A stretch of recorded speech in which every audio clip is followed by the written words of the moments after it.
Assalamualaikum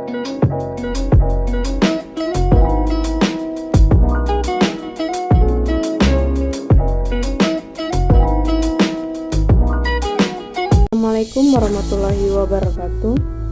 Halo semuanya, perkenalkan nama saya Ana Aulia dari kelas 4F dengan NPM 20423190. Di sini saya akan sedikit menjelaskan tentang kerangka dasar, hakikat, landasan, dan prinsip-prinsip kurikulum yang saya ketahui. Apa itu kurikulum? Mari kita bahas bersama-sama. Kurikulum adalah rencana dan pengaturan pembelajaran yang digunakan di sekolah untuk membantu siswa mencapai tujuan pendidikan. Agar kurikulum bisa efektif, kita perlu memahami terlebih dahulu tentang hakikat, landasan, dan prinsip yang menjadi dasarnya. Mari kita mulai dari pertama, yaitu kerangka dasar kurikulum. Kerangka dasar kurikulum adalah rangkaian pedoman utama yang digunakan untuk menyusun kurikulum dalam suatu sistem pendidikan. Seperti tujuan pendidikan. Tujuan pendidikan ini mencakup apa yang ingin dicapai oleh pendidikan. Misalnya, membentuk siswa yang berkarakter, cerdas, dan terampil. Terus, struktur kurikulum. Struktur kurikulum ini mencakup bagaimana mata pelajaran disusun dan berapa jam pelajaran yang diberikan. Selanjutnya ada metode pembelajaran. Ini berkaitan dengan cara mengajar yang digunakan seperti diskusi, praktik, atau proyek. Dan yang terakhir, evaluasi. Evaluasi adalah cara menilai keberhasilan siswa dalam memahami materi. Kurang lebih seperti itulah kerangka kurikulum. Selanjutnya kita bahas tentang hakikat kurikulum. Hakikat kurikulum adalah inti atau esensi dari kurikulum itu sendiri yang mencerminkan fungsinya dalam pendidikan. Hakikat ini meliputi yang pertama, sebagai rencana pendidikan. Kurikulum adalah panduan bagi guru dalam mengajar dan bagi siswa dalam belajar. Yang kedua, sebagai pengalaman belajar. Kurikulum tidak berbentuk buku atau dokumen, tetapi juga mencakup kegiatan belajar siswa di dalam kelas dan di luar kelas. Dan yang terakhir, sebagai alat untuk mencapai tujuan pendidikan. Kurikulum ini bisa membantu siswa mengembangkan pengetahuan, keterampilan, dan sikap sesuai dengan kebutuhan.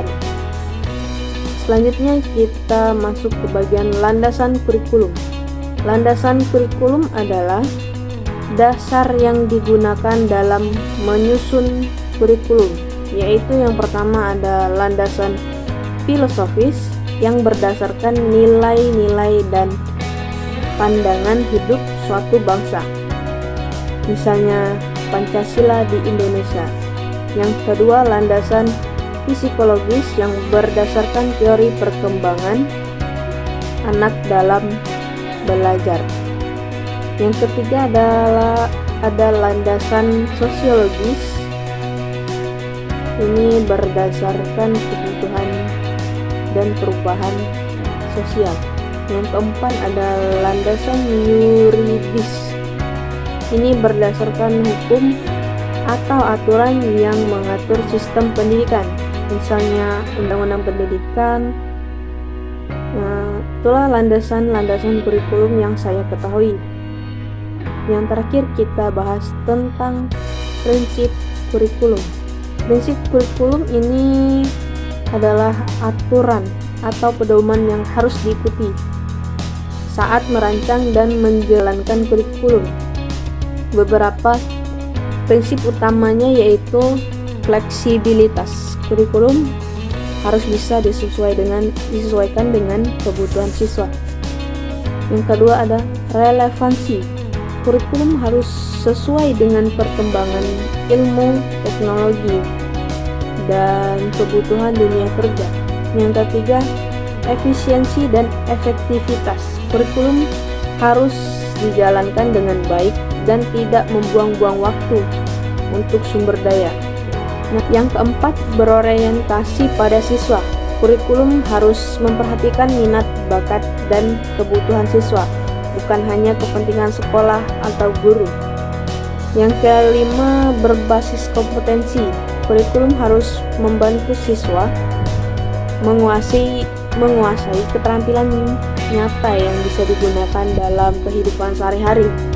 Selain dari 4 pembahasan yang kita bahas tadi, saya juga akan membahas sedikit tentang perbedaan dan perubahan kurikulum di Indonesia dari tahun 1947 hingga kurikulum merdeka atau sampai saat ini.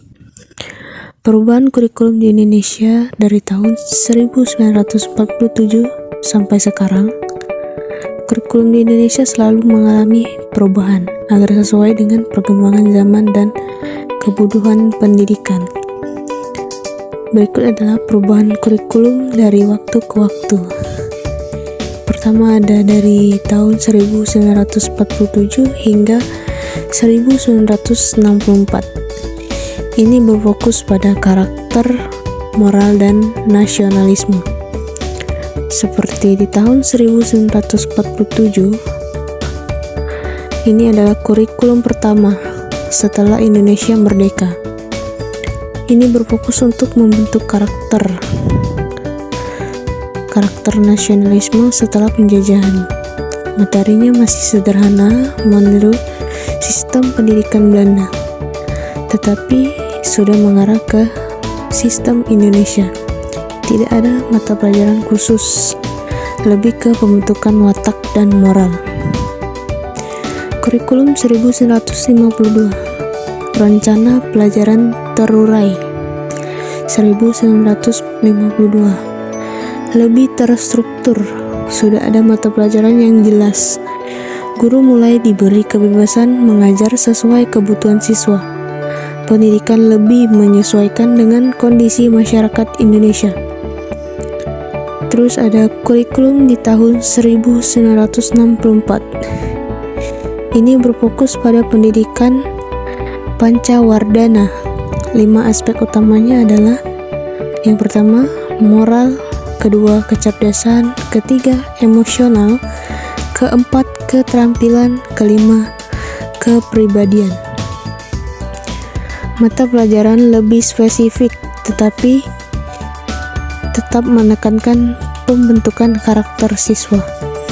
Lalu di tahun 1968 hingga 1999, ini mulai menekankan ilmu pengetahuan, tetapi masih didominasi guru.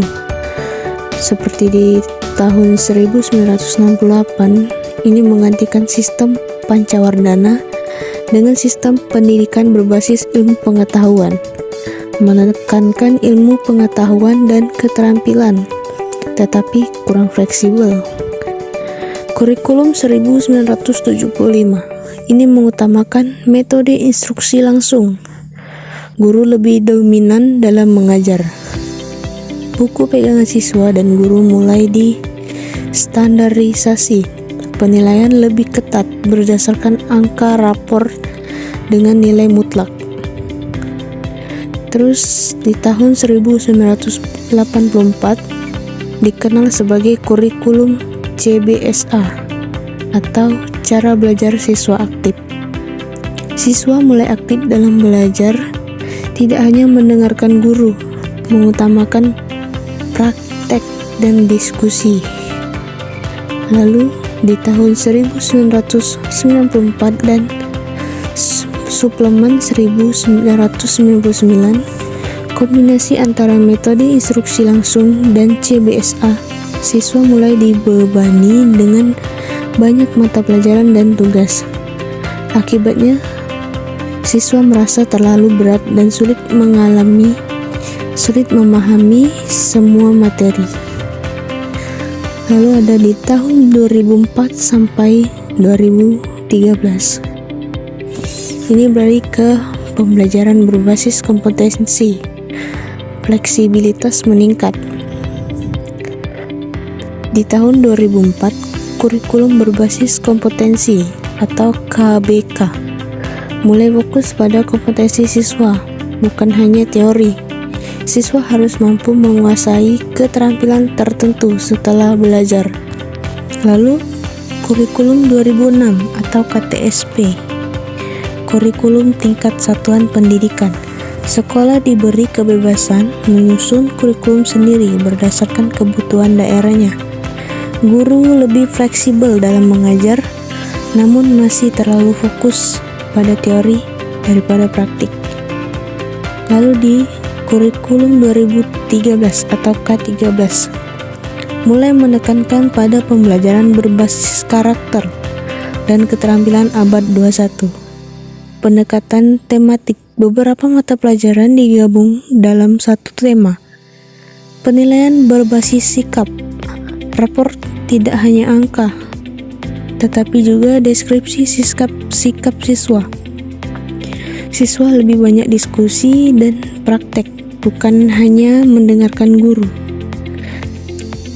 Di tahun 2022 sampai sekarang atau di kurikulum Merdeka, ini lebih fleksibel, berbasis proyek dan mengutamakan pemahaman konsep. Kurikulum Merdeka dari tahun 2022 hingga sekarang ini lebih fleksibel. Sekolah dan guru bisa memilih cara mengajar sesuai kebutuhan siswa. Fokus pada proyek, siswa banyak mengerjakan proyek dan tugas praktik. Tidak ada jurusan di SMA. Siswa bebas memilih mata pelajaran yang diminati. Mengurangi beban siswa, lebih menekankan pemahaman konsep. Selanjutnya tentang mengapa kurikulum di Indonesia sering berubah. Kurikulum di Indonesia sering berubah karena beberapa alasan utama. Yang pertama, karena perkembangan zaman dan teknologi. Dunia terus berkembang dan pendidikan harus mengikuti tren baru agar siswa siap menghadapi masa depan. Yang kedua, kebutuhan masyarakat dan dunia kerja. Keterampilan yang dibutuhkan di dunia kerja juga berubah, sehingga kurikulum harus menyesuaikan. Dan yang ketiga, hasil evaluasi kurikulum sebelumnya. Jika kurikulum lama dianggap kurang efektif, maka pemerintah melakukan perbaikan. Dan yang terakhir, kebijakan pemerintah yang berbeda. Setiap pergantian menteri pendidikan biasanya membawa pendekatan baru dalam sistem pendidikan. Adapun dampak dari perubahan kurikulum, ada dampak positif dan negatifnya. Dampak positifnya, yang pertama, lebih relevan dengan dunia nyata. Siswa tidak hanya belajar teori, tetapi juga keterampilan yang berguna di dalam dunia kerja. Terus, meningkatkan kreativitas guru. Guru lebih bebas menyesuaikan pembelajaran sesuai dengan kondisi kelas.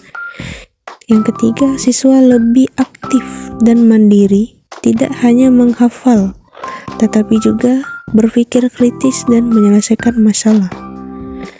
Dan yang terakhir, fleksibilitas dalam pembelajaran. Sekolah bisa mengembangkan metode yang cocok untuk siswanya. Dampak negatifnya ada, guru perlu adaptasi cepat. Guru harus sering belajar ulang karena perubahan sistem mengajar. Yang kedua, butuh waktu dan biaya. Sekolah harus menyesuaikan buku, metode, dan pelatihan baru.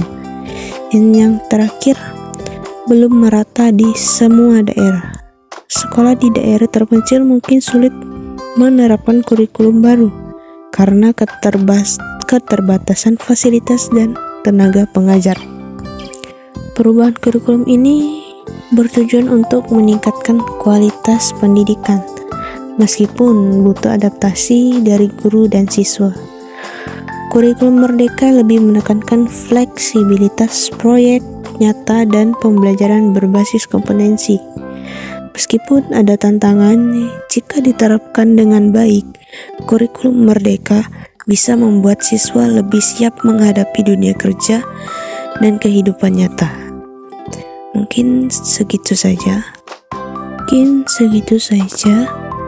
pembahasan materi tentang perbedaan dan perubahan kurikulum di Indonesia dari tahun 1947 hingga saat ini. Selesai sudah pembahasan materi kita pada hari ini. Dari semua penjelasan yang saya sampaikan tadi, saya menarik kesimpulan, kurikulum adalah alat penting dalam pendidikan yang harus dirancang berdasarkan hakikat, landasan, dan prinsip yang jelas.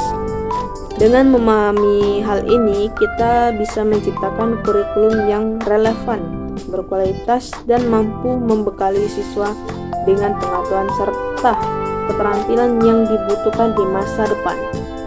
Semoga penjelasan yang saya sampaikan mudah dipahami ya.